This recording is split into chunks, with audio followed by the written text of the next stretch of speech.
don't care if you young, old, just coming out, coming back out. The record. If you ain't got that record, always about the record. What's up, y'all? This is the Timbo King Live Show, and I'm your host, Timbo King. Today's guest, we have booking agent Kirk Ceballos. Kirk, what's up, man? What's good, Timbo? Thank you for coming down to the set, man. Thank you for having me. What do you think about the set, man? You know, it's great. I love it. We in Studio B. We usually be in Studio A, man. You closing out the season right now. It's episode number 8. Thank you for coming through. It's a great honor. Thank you for having me. You're the booking agent's part of the music business side. So, where you really from? Where you from? My family's from Colombia. Colombia. You're the Connect. Yeah, yeah. When are you the booking agency? Yeah. Okay. All right. So, when y'all came to America? Yeah, my parents came like over 50 years ago, moved to Brooklyn over by Pitkin Avenue, East New York. Yeah. Brownsville, East New York section. Yeah, out there. Tight. Yeah. Okay. All right, you went to school in Brownsville, East New York? Nah, I was actually, my family lived out there, then they moved to Connecticut, so I was born in Connecticut. In nice. CT. And, nice suburb area, quiet? Yeah, a little quiet area. Did most of my schooling out there, then came out to New York after school. When you went to college, you got a bachelor. What do you have? Associate? I know you got all bachelor's and a master's. Went for my bachelor's, University of Miami. For what? Communications? What you have? Music industry business. Nice. Okay. Yeah, and then afterwards got a master's in communications. So from school, you went straight to the music industry? Basically, or before school, I started working in the industry in high school. I was promoting shows and concerts, and then that's what got me interested in more and more in the industry. When I went to school at University of Miami, started working at Luke Records, interning down there. Luke Records, Luke Skywalker. Yeah, Shout out to Luke Skywalker. You already don't stop, get it. Yeah. Okay. Oh, so you promoted that record, or you had something to do with that? I would work in the promo department, so I would help put together the promo tours in-house and things like that, and work on the promotion. 2 Live Crew, that whole set? Well, at that time, 2 Live Crew was a separate entity from Luke Records. What year was this? Get the people the year. This is like 1996, 1997. Okay.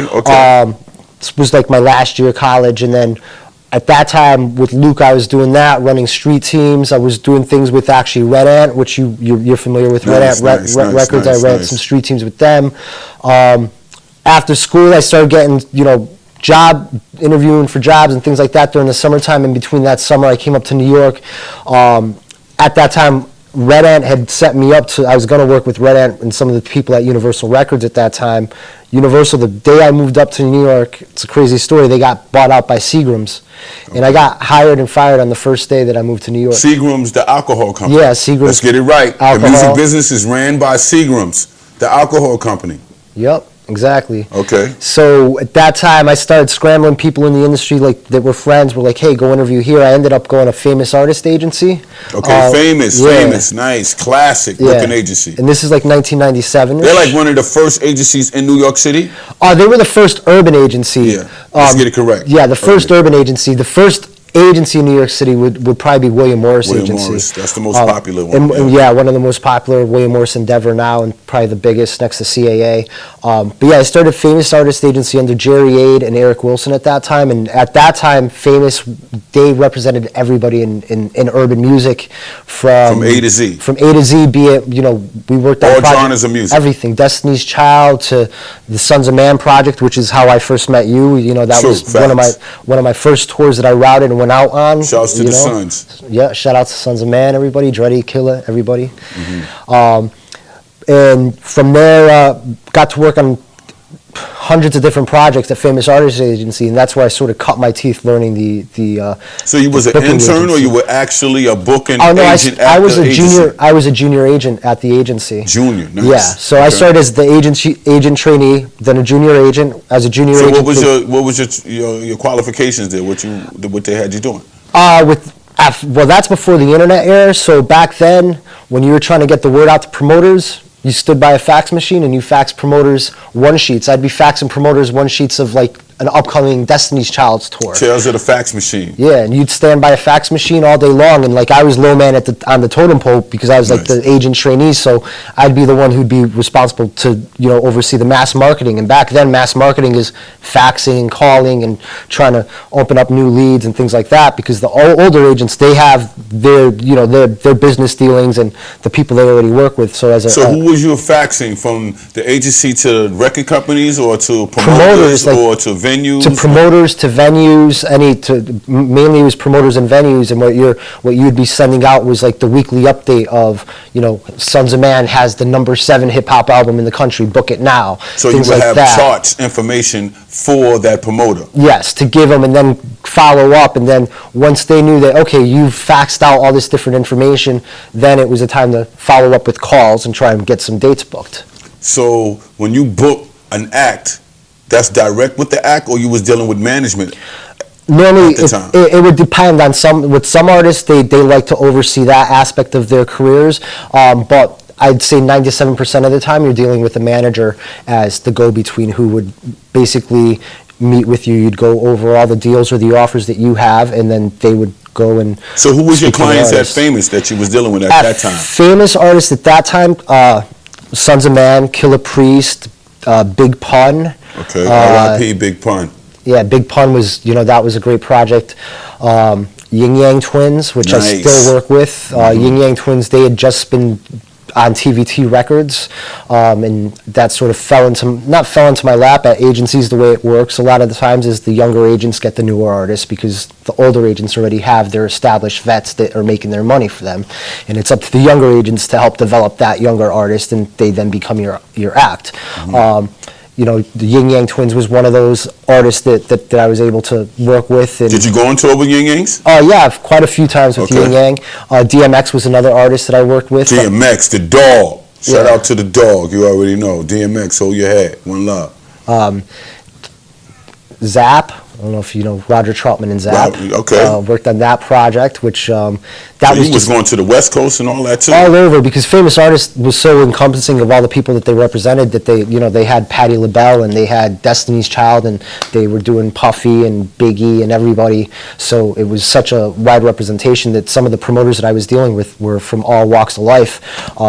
Guys like Lee Heyman, who would throw the Budweiser concert series, which was the biggest thing throughout the late 90s. So how would you tie 2000s. corporations into a venue, sponsors?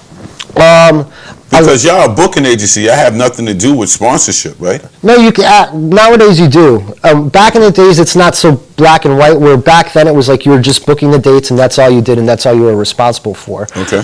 Where now it's with the changing the music industry and things like that, where I might be fielding a TV deal for somebody, or I might be fielding an endorsement deal, or looking some sort of sponsorship for a tour sponsorship and things like that. So you might spend time writing your proposals that you're going to be sending out to potential people. So you handle that first before you even think about heading into club venues? Actually, it's a little bit of both, because you start hitting them up, but the sponsors and the corporations, they want to see what markets you're going to be going into. So normally what you do So you do the top 10 markets? Yeah, or you put a tentative routing of where you're going to go, and then the target demographic that's going to be hitting those markets, and you present that to the corporate sponsor, and then they come back to you and let you know if they're going to tie into it. So what venues you do? You do A-list venues, big stadiums, halls, coliseums? Everything. Okay.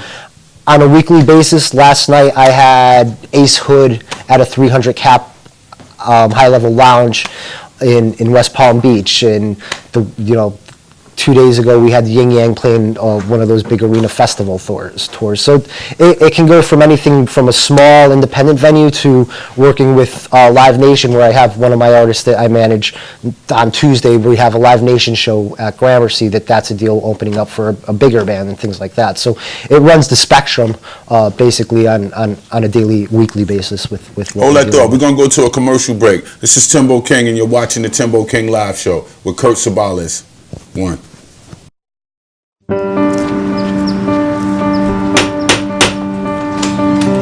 Good morning.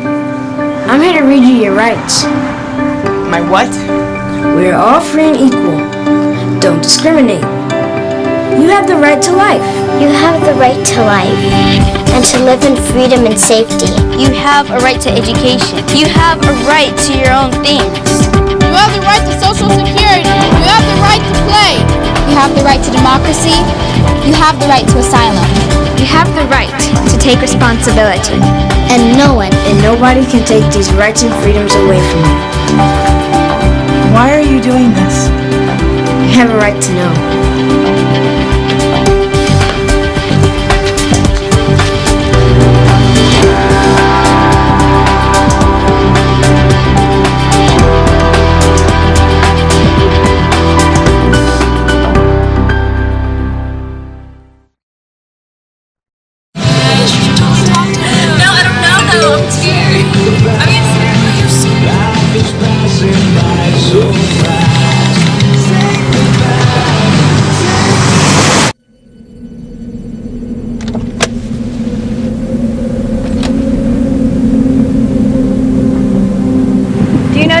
my lane?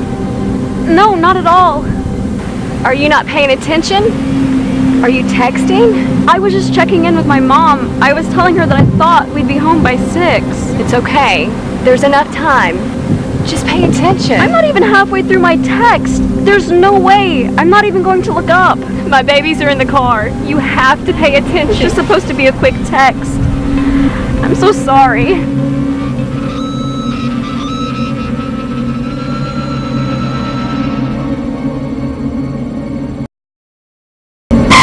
Welcome back to the Timbo King Live Show. I'm your host, Timbo King. Special guest, Kirk Ceballos.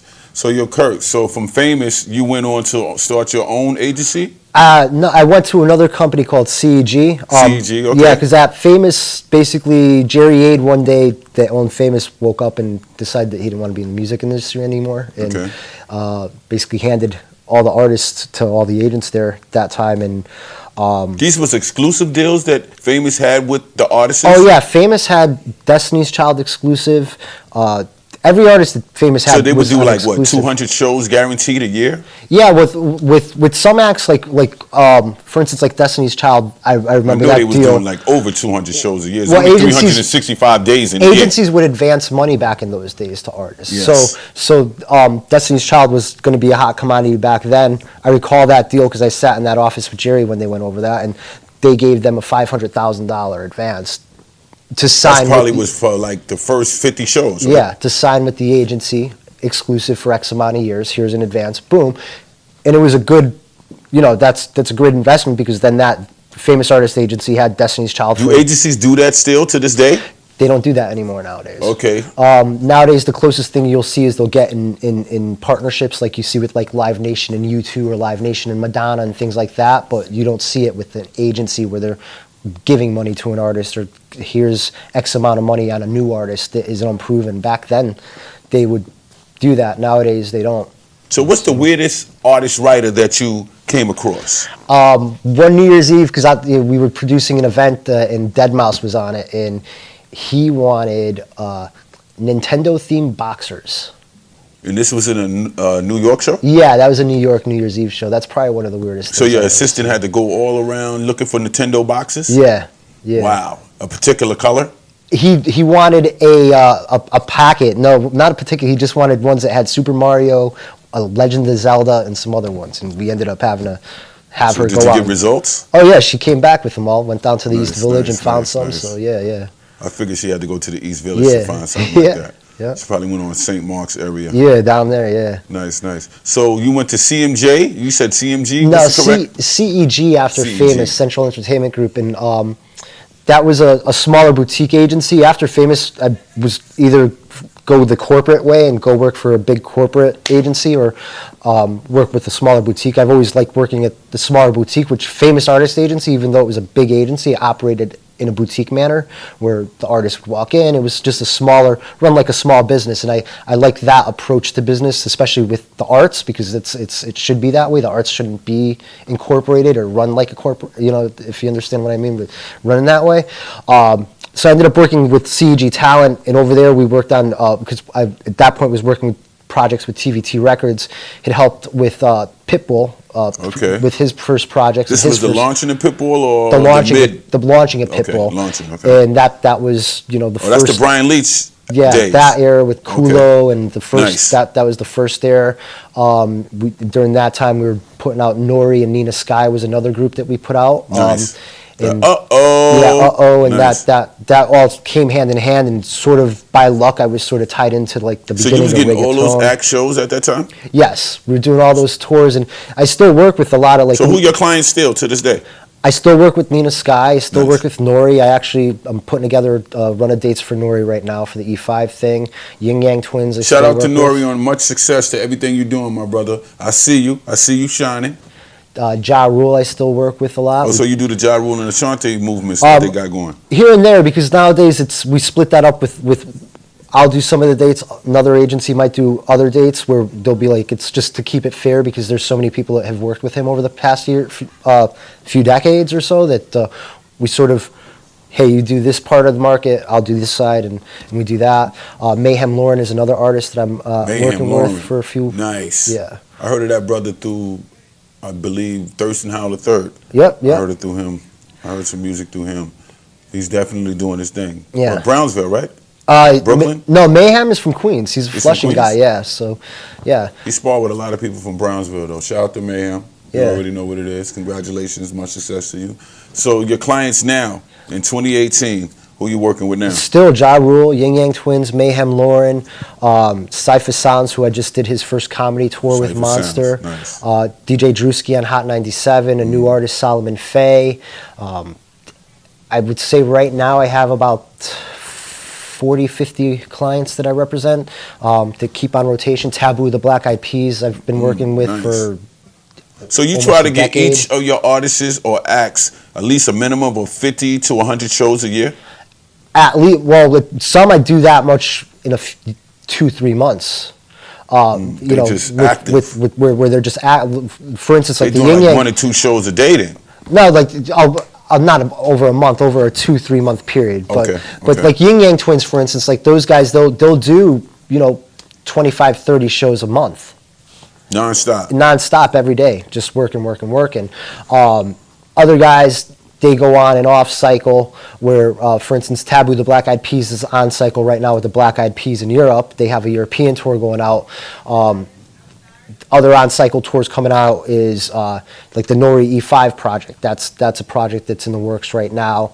That's going out. So the bookings in the United States is totally different from the ones in overseas in London?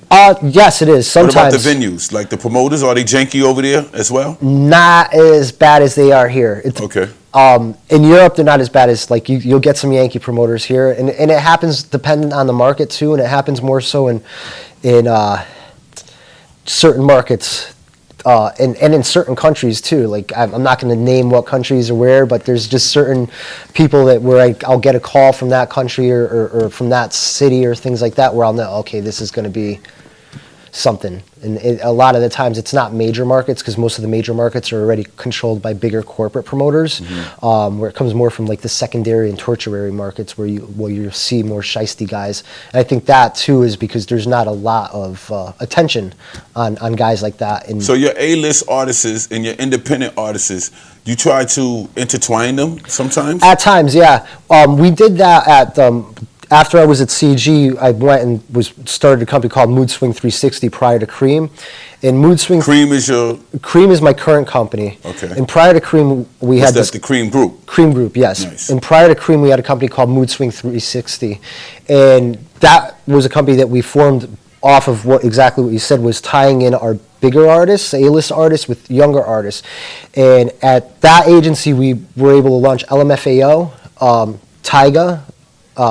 We did his Fush tour, Swayze, who's Swayze's still going out. You're active. Yeah, Swayze's still active. Tiger's still super active. And what we did was, Swayze was the first one out of those artists that broke at that time. He had his, a lot of his weed-themed songs and things like that. Tyga at that time, we were also representing Travis McCoy for his solo projects, who happens to be Tyga's, related to Tyga. And we also represented Pete Wentz for his solo projects, who owned the label that Tyga was on. You're naming a lot of artists with some chart hits. Yes, a lot of history, but that's the whole tie-in of a lot of these artists had A-list artists helping them behind them to tie in. Would they be the opening act? Or? They would be the opening act. So Travis was hitting hard, so Travis would go out with Tyga and take Tyga out. But Swayze at that time was really, really big. Swayze, at that time, Swayze even, like, we'd have groups come out and like, hey, can you take us out? Swayze, the first tour for Swayze was, I forget the name of the artist, but the Flat Earther. Who's the artist that's the Flat Earther? Oh, you talking about my boy. Chicago. Yeah, but his first tour was out with Swayze. Lupe. Okay. We had put them out with those guys, and then Tyga as well. They were getting big, and then we started throwing LMFAO on opening shows, and at that point it sort of started a whole different thing. LMFAO. Excuse me, it's not Lupe Fiasco. Not Lupe. It's B.O.B. B.O.B. That's it. B.O.B. Sorry about that. Yeah, not Lupe. B.O.B. B.O.B. Exactly. But B.O.B. we had him go out with Swayze. Swayze helped B.O.B. It was Swayze, B.O.B., Tyga, and another artist, Krista, who isn't doing much anymore. But we used that model to help develop a lot of our artists, and it's something that you can only do at boutique agencies, because the major agencies don't have, you can't move around like that. Where the tie-in with a lot of the artists was tied in through the same management teams and the same people behind the scenes that a lot of people don't understand what happens. Let me ask you a question. As far as performance rights, as far as when an artist is dealing with their publishing.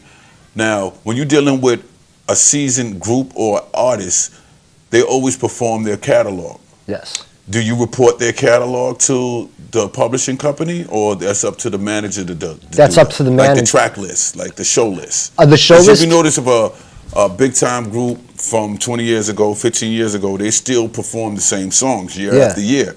And a lot of people be wondering why they won't perform new songs. And I tell people, reason why they perform their old catalog, because they was hits. Yep.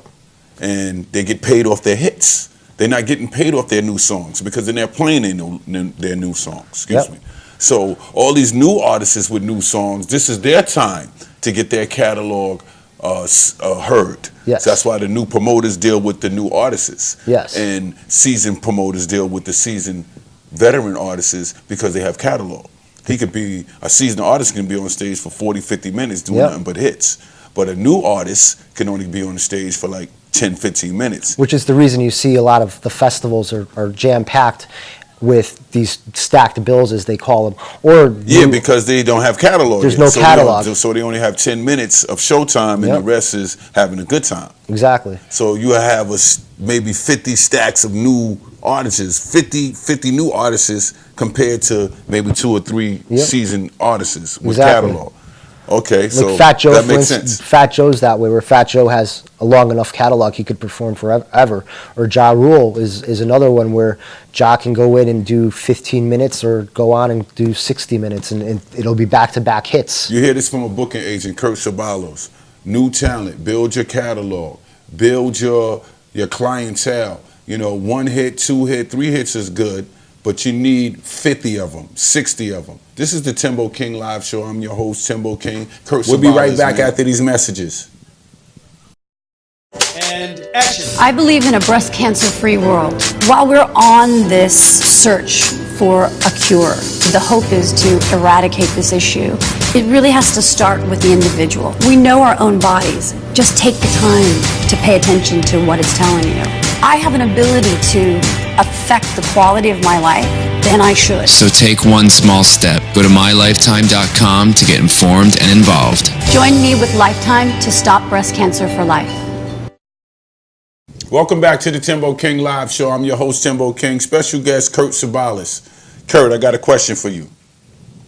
Now, a new artist, when he gets booked for a venue that holds less than 700, 600 people, particularly a strip club, and a promoter pays him $10,000, $15,000, is that better than a promoter paying him $15,000 for a 1,000-seat venue?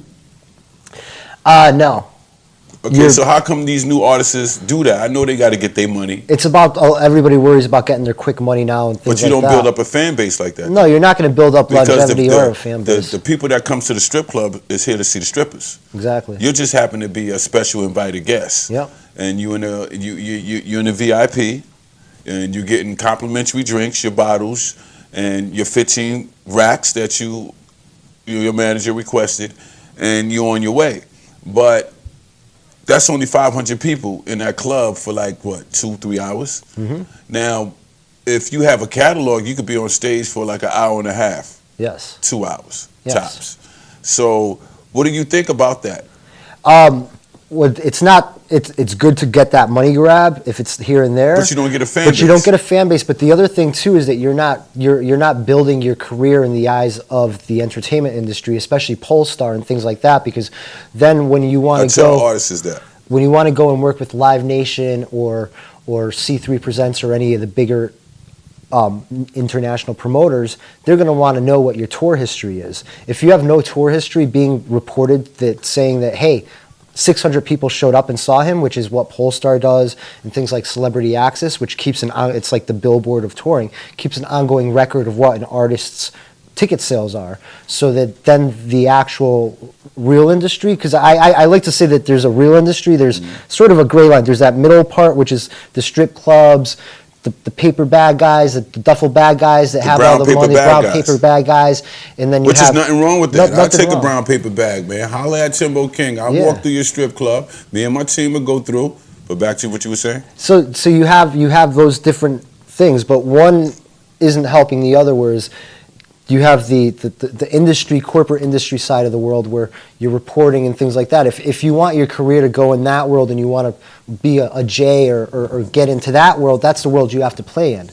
If you want to stick it and you want to be, the underground guy or keeping it real forever, then you stay in that middle area, but you're not going to be able to cross over to the next avenue because you haven't built that history up within the industry to prove your worth.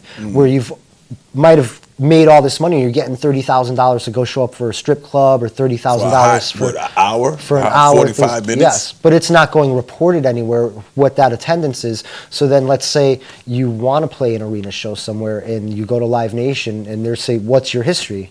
You have, in our eyes, you have no history. You've never played a concert. But you did 10 strip clubs and then made $200,000 off of 10 visits. Yes.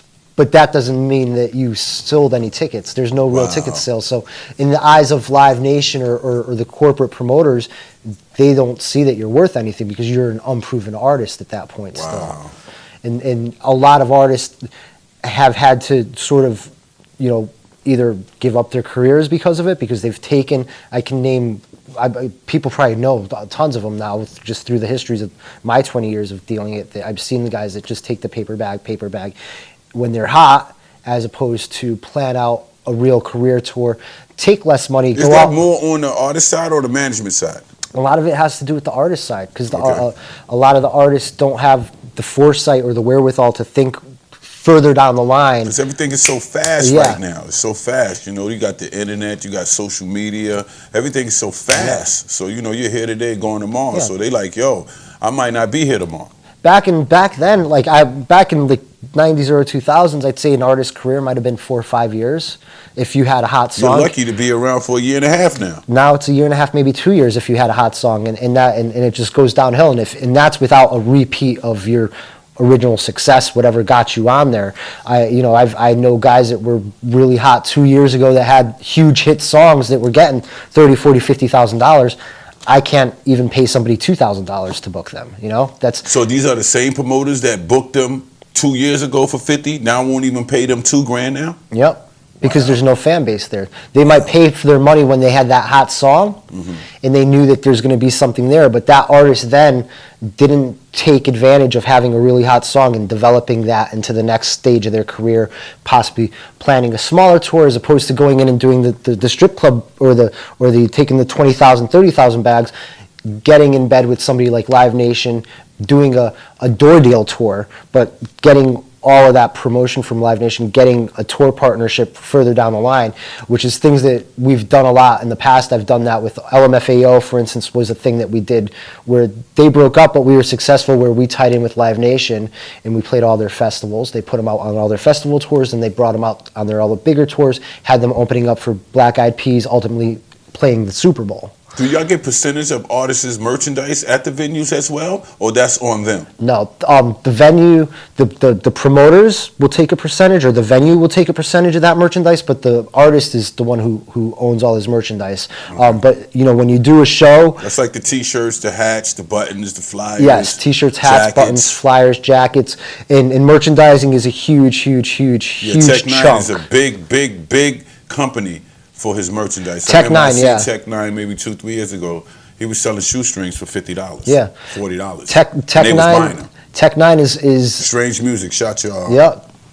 Tech Nine is a perfect example of what to do as an independent artist or any artist in the music industry. Tech Nine built up his fan base. Tech Nine can go into any city he wants and demand $20,000, $30,000 at hard ticket venues. Hard ticket venues being a venue where you buy a ticket to go to that concert. And that's what I got, $20, $25 a ticket, $30 tops. $30 a ticket nowadays, and incredible. Nonstop. And he's gone. They have their, they have their whole system. They have studios. They have production warehouses for everything. They're completely self-run entity. Kirk Ceballos, man. Thank you for your wisdom, man. Thank you for having me. Man, I appreciate it, man. Matter of fact, give the people your contacts, your information. How we get in contact with you, social media. KREAMgroup.com on all social media platforms, and www.KREAMgroup.com online, obviously. Facebook is KREAM Group, and Instagram KREAM Group as well. Nice. Who you got on tour right now, real quick? Right now, I have DJ Drewski and Dreamgall going out, Mayhem Lauren as well, and working on a couple fall tours as well that are coming up with the Nori E5 project is being planned out as well. Nice.